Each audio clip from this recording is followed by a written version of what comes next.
오늘 함께 보실 하나님 말씀은 잠언 16장 10절 말씀입니다. 읽겠습니다. 하나님의 말씀이 왕의 입술에 있은즉 재판할 때에 그 입이 그르치지 아니하리라. 아멘. 오늘 말씀에서는 하나님과 왕을 연결시키고 있습니다. 이 내용을 보면 언뜻 왕권 신수설이 떠오르기도 합니다.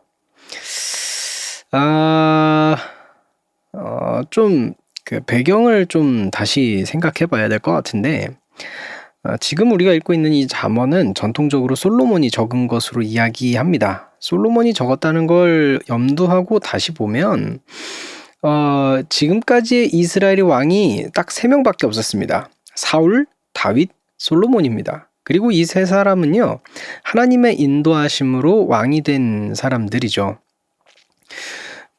물론 이제 사울 왕은 이제 말년에 하나님 앞에 되게 교만해지기도 했고, 다윗도 사실 좀 파놓고 보면은 하나님 앞에 죄를 좀 짓기도 했습니다. 하지만 이제 전체적으로 좀 생각해 보면 하나님의 말씀과 뜻을 그래도 따랐던 왕들이라고 볼 수 있죠. 그래서 하나님께서 이제 사울, 다윗, 솔로몬 가면서 이제 이스라엘이라는 나라를 굉장히 부강하게 만들어 주시기도 했고요.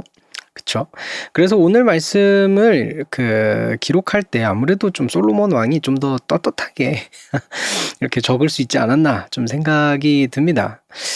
근데 이 말씀을 보면서 왕이 무조건적으로 지혜롭고 하나님의 말씀을 대언하고 이렇게 생각하시면 안 됩니다.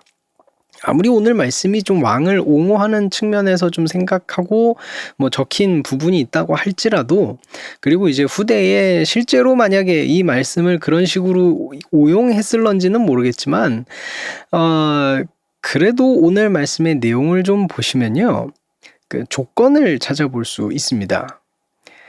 앞문장과 뒷문장을 연결 지어주는 이 있은즉을 우리가 좀 생각해 보아야 합니다. 보세요. 이 있은즉이라고 이야기하는 건 앞에 있는 것 때문에 뒤에 있는 것이 성립한다는 얘기죠. 아니 당연한 말을 왜 하느냐? 앞에 조건이 충족되지 않으면 뒷 내용은 나올 수가 없다는 이야기이기 때문에 이걸 짚은 겁니다. 무슨 얘기가 되죠? 하나님의 말씀이 왕의 입술에 있어야 왕이 재판하는 것들이 옳을 수 있다는 이야기입니다. 네, 여기에서 좀 생각해 봐야 될 것이 있습니다. 왕이 만약에 된다 한번 생각해 보십시오. 왕이 되면 자동적으로 하나님의 말씀이 왕의 입술에 있을까요? 왕이 된다는 게 하나님의 말씀의 권위가 바로 왕에게 주어진다는 이야기일까요? 만약 이것에 그렇습니다 라고 대답을 하신다면 그건 왕권 신수설이 됩니다, 거의. 네, 당연히 아닙니다.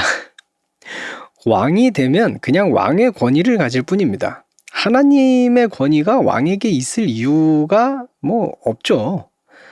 오히려 그래서 오늘 말씀은요, 이 왕이 하나님의 말씀에 굉장히 열심히 있어야 한다는 의미가 됩니다. 왕 스스로가 하나님의 말씀, 그 뜻을 알기 위해서 공부하고 애쓰고 읽고 또 그렇게 노력을 해야 된다는 것을 보여주는 말씀입니다. 하나님의 말씀이 왕의 입술에서 떠나면 안 되니까요. 그랬다간 왕이 재판하는 그 모든 것들이 흐트러져 버리게 될 테니까요.